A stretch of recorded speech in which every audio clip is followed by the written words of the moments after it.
Heart failure मतलब the state of the heart when it is not pumping blood effectively, मतलब heart effectively काम नहीं कर रहा है and effectively enough to meet the need of the body. मतलब heart का काम क्या है, ब्लड को पंप करना, और उतना जितना रिक्वायरमेंट उतना वो कर नहीं रहा है, तो हार्ट फेल हो गया है। हार्ट फेल हो गया मतलब हार्ट अपना काम इफेक्टिवली नहीं कर रहा है। The state of heart when it is not pumping blood effectively.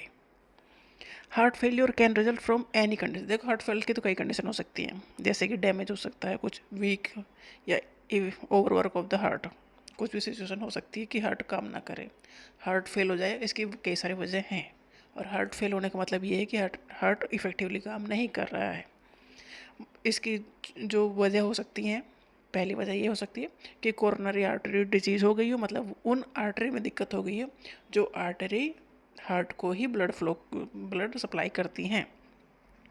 इसकी वजह से होगा रिड्यूस ब्लड फ्लो, जिससे कि हार्ट मसल डैमेज होंगी। ब्लड में क्या है, ऑक्सीजन, ऑक्सीजन नहीं पहुंचेगी तो डैमेज होगी।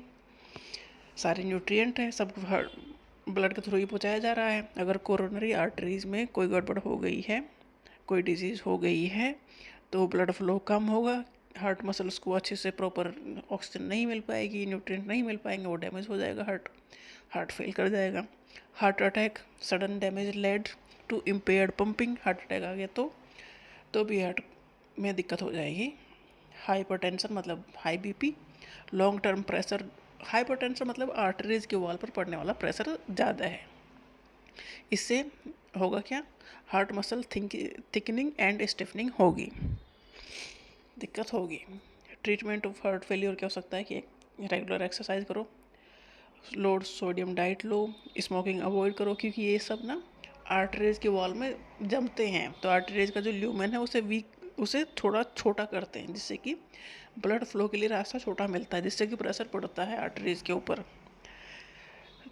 स्ट्रेस और स्लीप भी इसका एक रीज़न है। तो हार्ट फेलियर का सिंपल सा मतलब ये है कि हार्ट अपना काम प्रॉपरली नहीं कर पा रहा है। इसकी कई वजह हो सकती हैं।